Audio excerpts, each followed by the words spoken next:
Who's this clown? Who's this clown? Spalding. He ain't Spalding. And I love to cook. You do? She's honest. Yeah, an honest tramp asshole. And the champion, reigning that is. You are now listening to Ladies and gentlemen, boys and girls. What's up, everybody? It's your boy Joshua Freeman, and welcome back to Joshua vs. the Movies, where we react, review, and go against all your favorite movies. Today, the movie I'll be going against, standing in the red corner, Love and Basketball.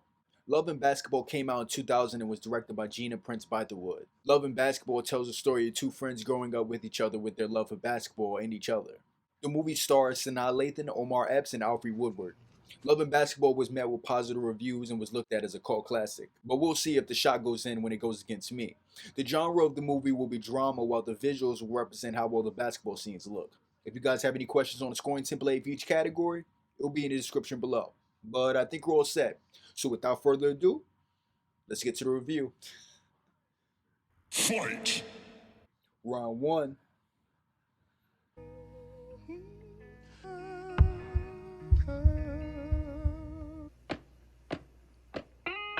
Love and happiness. Talking about. Swish. That's horse. Just wait till I get big like Corinne. Man, all this big butt do is stand by the basket. Hey, look, Q. I thought you said only girls are moving in. Betty's a scrub like Kelvin. Shut up. Can I play? You nice? Yeah, I'm nice. You and Kelvin against me and Jamal. Oh, man, he is a girl. Girls can't play no ball. Ball better than you. Check. Check for you. Oh. The fuck were you doing, kid?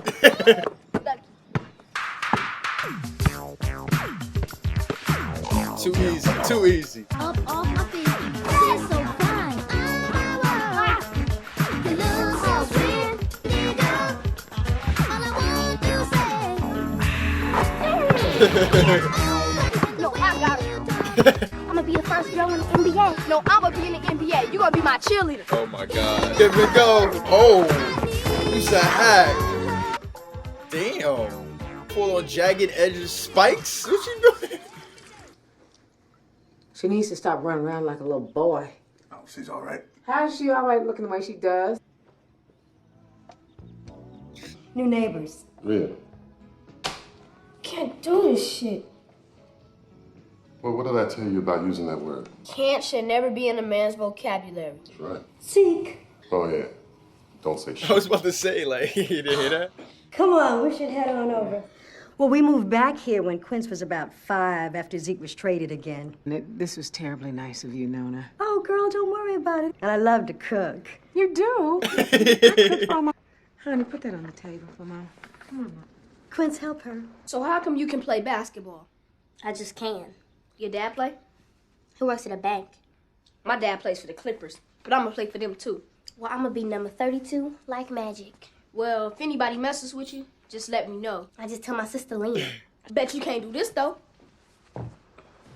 Okay, so the movie's gonna earn a point right here. This is a cool scene with them as kids. And I gotta say, I like how the movie shows even from the beginning, Monica has to prove herself as a girl. And I also like how the scene shows off Monica as a character. Someone who not only wants to be better than the boys, but also doesn't like to be controlled as well. I don't have to do what you say. And this is really why Monica and Q doesn't get along right off the bat. Fight! Round 2. Do you understand? It's explaining. Move out the way when I'm coming through the door. Guys watch, even some of the girls caught. Step back, it ain't that type of party. If you hate rejection, don't try to score. For word, I am the light. L-Y-L.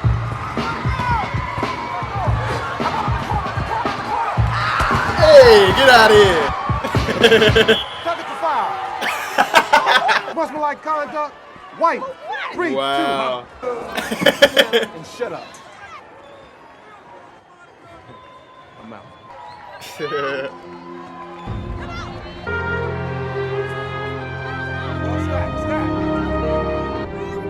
Come on, Dad. You gotta talk to Coach for me.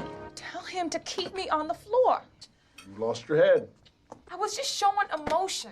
Maybe it's time you start thinking about other things beside basketball. You got one game left and you haven't been recruited. The coach from USC is gonna be at the championship. If you would just listen to someone for a change. You're smart. You would be pretty if you do something to your head. You know why you want to run off? Okay, so the movie's gonna earn a point right here. This is just another cool scene with Monica showing off her basketball skills. And I gotta say, I like how the movie also touches on black women perceived as always having an attitude and also being told to smile. I mean, even her mom was just embarrassed about how she acted at the game. And she even says she would look cute if she did something with her hair and would smile for a change. And not to mention that she talks about Monica being a tomboy and liking basketball is just a phase. Fight! Round 3. So help me out. Where's it gonna be? I'll see you at the press conference, baby. Fine, blow me off. Never like that, baby. Never. Played a good game today, man. I was proud of you. Thanks, man. Anyway, I got to get to this meeting. So tell your mama we'll be late. Love you, bro. Love you too, man. You good? Hey, What you want? a ride home. Your legs don't look broke. Look, big head, I'll be at your car. Just appreciate the ride home. Come on now. So, who you going to the dance with anyway? Spalding? Who's Spalding? That's why you ain't getting recruited. Who said I'm not getting recruited? Your hot ass temper, that's who. I'm warning you. If you don't stall that bad attitude, no one's gonna recruit you. You talk smack and you get a pat on your ass. 'Cause I'm a female, I get told to calm down and act like a lady. Okay, so the movie's gonna earn a point right here. I like this scene between these two characters and how this scene shows off how cool they are with each other. I mean, Q tries to give Monica some advice even though it is a double standard, which is essentially what Monica brings up when she talks about how she's condemned for showing emotion. Fight! Round 4.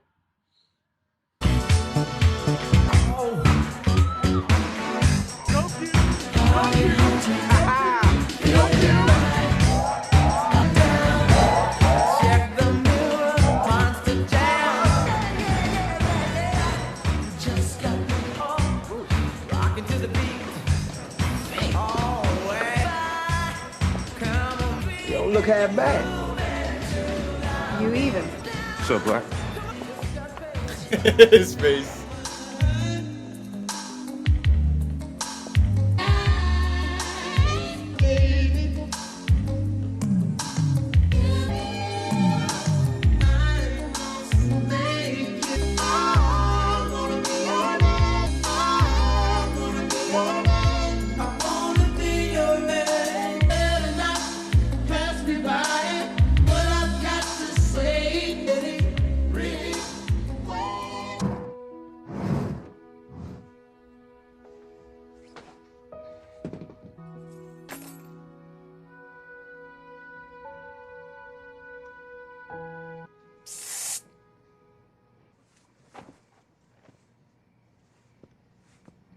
Hold up for a second.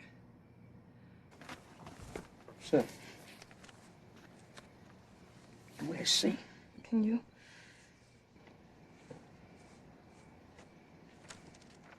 They want you. Guess what? What? I'm going too. Congratulations.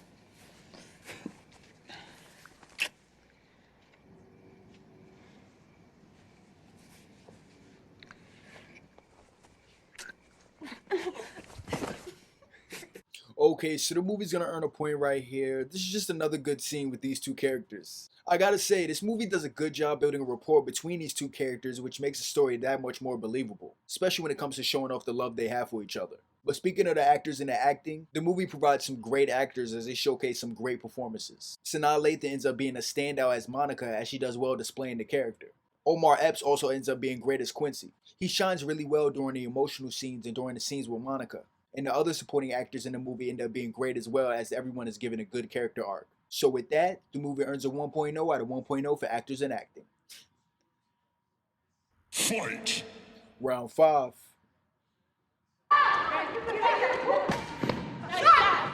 Stay with her. Monica, stay on her. That's it. Damn. There you go. Don't reach. Oh, nice. And one. Give me that. Oh, nice Cookies. steal. Oh, confident. Damn. Monica! Well, you're so busy posing, your man just scored. You like to pose so much, let's see it again. I want you to stand like that for the rest of practice. Stand like that so you get sick of it, because I don't want to see it again. Do you hear me? That's right. Practice today. Tried to kill us. Yo, come on. That's what you get for trying to show out, freshman. Didn't have to try very hard. Girl, don't you know you just sloppy seconds?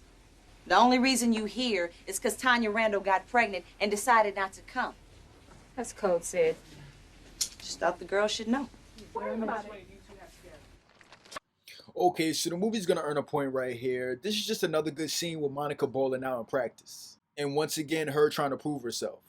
When it comes to the directing by Gina Prince-Bythewood, she does a good job incorporating great shots in the movie. From the basketball scenes to the scenes with Monica and Q. So with that, the movie earns a 1.0 out of 1.0 for directing. Fight! Round 6. It's about determination. Is the probable emergence of USC as a basketball powerhouse. On the men's side, the heavily recruited freshman phenom, Quincy McCall. And for the women, and Coach Ellie Davis feels that if just one of her freshmen has a breakout season, it's going to be awesome, baby, with a capital A. Player number 22, Quincy McCall!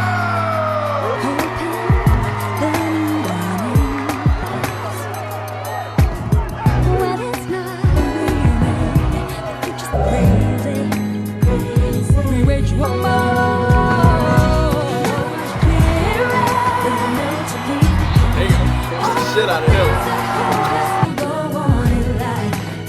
Word, word.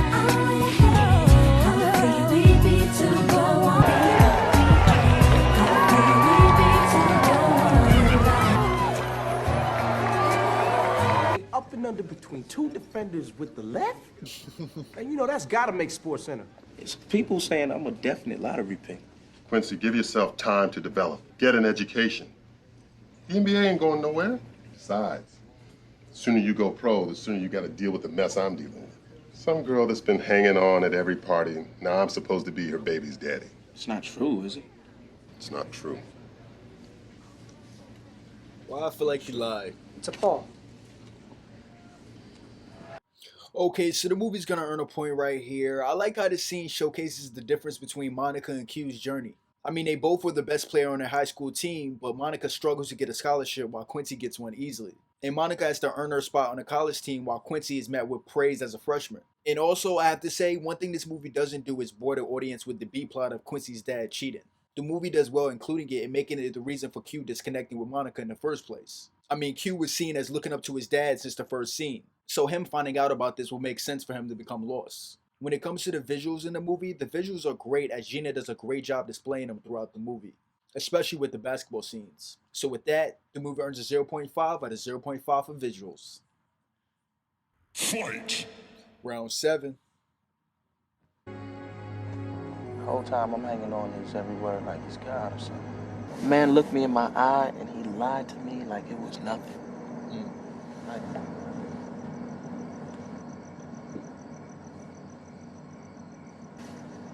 Why don't we walk to my dorm? I don't feel like running into anybody. Let's just kick it here. Coach has us on 11 o'clock curfew.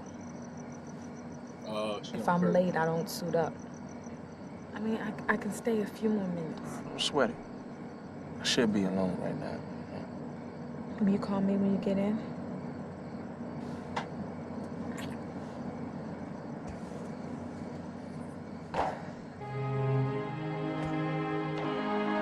Okay, so the movie's gonna earn a point right here. I honestly can't find anything wrong with the scene. I mean, I have to say, the conflict is believable. I mean, the only thing I would say is that it's convenient that the starting point guard got injured leading to this. But even if she didn't get injured, this could have still happened. I also don't fault Q for not just going to a dorm either. Because if you really think about it, the movie sets up his character to not resolve or compromise with anything.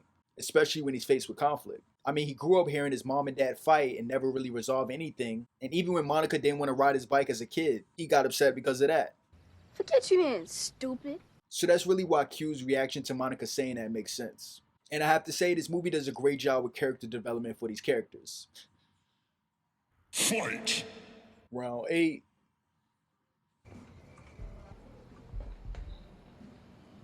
What are you doing here? I messed up, okay? I know that. Sometimes things happen. And some things should never fucking happen. Look, boy, your mama's real quick to show you those pictures, huh? Now, when you're in the NBA and you roll into a city, there's 100 girls waiting down in that lobby. And the boldest one is right there at your front door. After a while, man, it just becomes part of the game. Since we're being so honest, I figured that I'd tell you I decided to drop out of school and turn pro. But I cannot let you do this. Always thought Kant wasn't in the man's vocabulary. Yeah, exactly. Hey.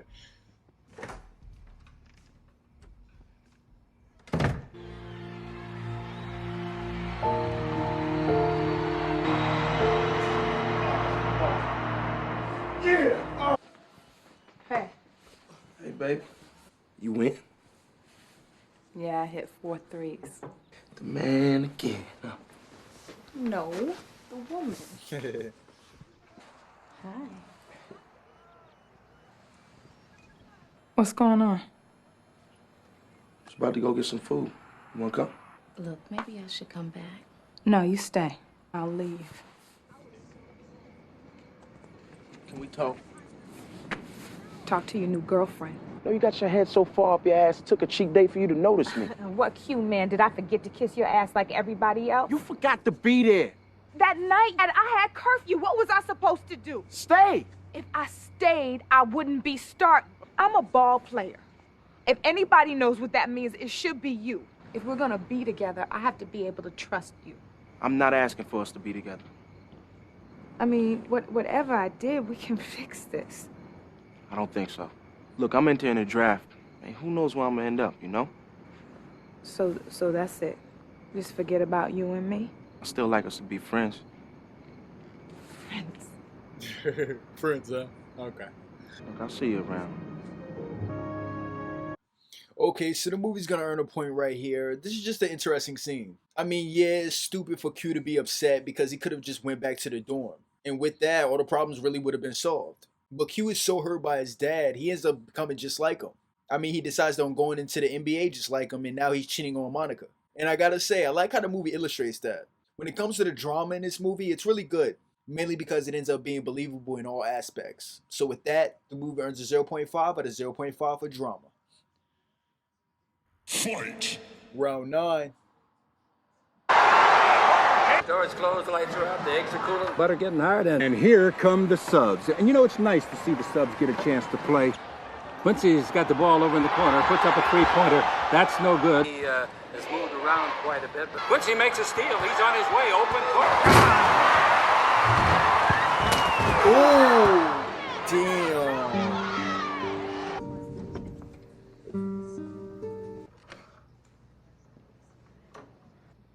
Hey, son. Just came by to check on you. After 5 years? Seems like you divorced me at the same time as your mom. I know things look kind of bleak right now, but don't get down on yourself. I stopped taking your advice a long time ago. You want me to step off, man? Yeah. But not until I say something. I always knew that you could do anything you wanted to. Yeah, like I was. You got options, Quincy. That's all I ever wanted to show you. How come you couldn't be the man you kept trying to make me? I just couldn't, son.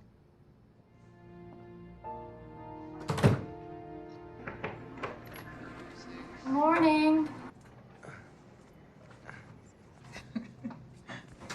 And I thought this was gonna be awkward. So how you doing? I'm doing all right. I heard you were in Spain. I was. You still trying to be the first girl in the NBA, huh? Can't believe it's been 5 years. Yeah, I tried calling you a couple of times. So when you going back? Actually, I'm not. Thinking about giving it a rest for a while. I mean, basketball just isn't fun for me anymore. You know? No. Quincy. Hey, man. Baby, what are you doing out of bed? What are you doing? Come on. Hello. Monica, this is Kara, my fiance. fiance. Oh, shit. Wow. Congratulations. Thank you. Damn. Well, I should go. Bye. Okay, so the movie's gonna earn a point right here. I like this scene, and I like Monica mentioning that basketball isn't that fun for her anymore. And this is mainly because she hasn't talked with Quincy in like 5 years. And she realized that her love for Quincy is what made basketball fun. And even though he doesn't understand it at first, he realizes it's the same thing as well. I also like how Monica tells her mother that she doesn't like how she was a pushover. If I was ashamed, it was because of that. And that she didn't show as much love to her as she might have wanted. And when it comes to the plot and the story of the movie, it's one of the highlights of the movie, as it does well putting together a believable story involving basketball that ends up being written well. So with that, the movie earns a 1.0 out of 1.0 for plot and story. Fight! Final round, round 10.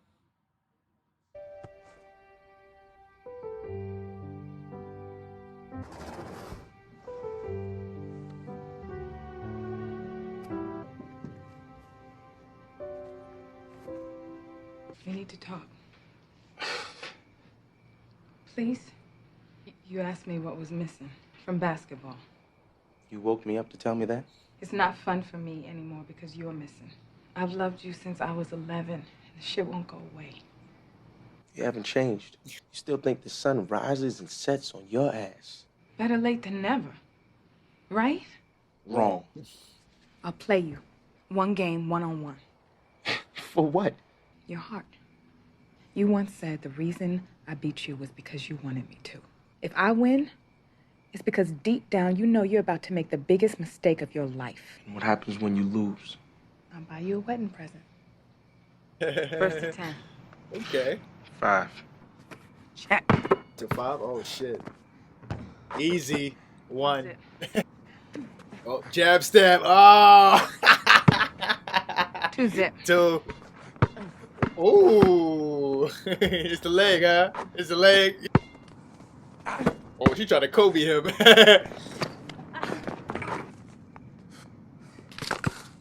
I ain't playing with your ass no more.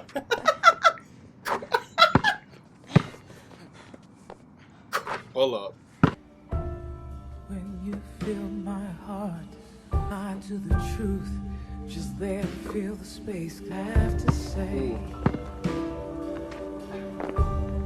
Out loud. Oh, nice hands. The thing is, though, he has to want to lose. That's the other thing. But he's trying to win. I want to kiss you. Oh, you got it. Oh, she's selling the back. When they don't touch you. No. That's a charge. Touch you. Game. Don't spare and loving basketball, right?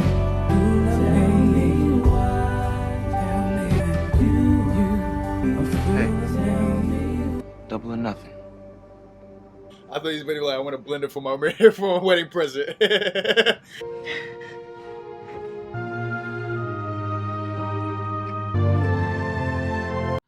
Okay, so the movie's gonna earn a point right here. This is just a beautiful scene with them playing one-on-one. And I have to say, this scene is not only captivated by the acting and the visuals, but also by the music. And I have to say, the inclusion of the music really completes the scene. When it comes to the music, there's a lot of good music throughout the movie that is included. And I have to say, it really makes some scenes like this one more impactful. So with that, the movie earns a 0.1 out of 0.2 for music. So there you guys have it. That's my match against Love and Basketball. It turns out I'm heartbroken and got crossed as I end up losing this one. We're not done yet though. Let's go see where it fits on the scale. Let's go check out the final numbers.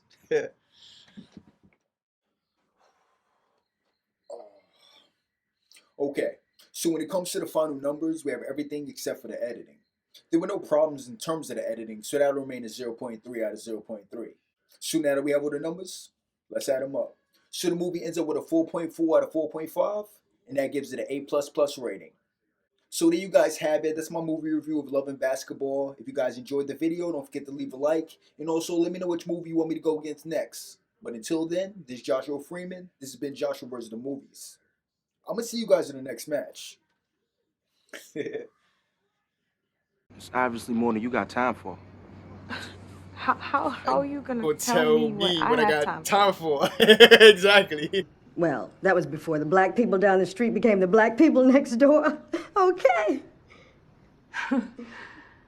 Yeah. I don't know why I keep hoping you'll grow out of this tomboy thing. I won't. I'm a lesbian. That's not funny. That's not That's funny. what you think it's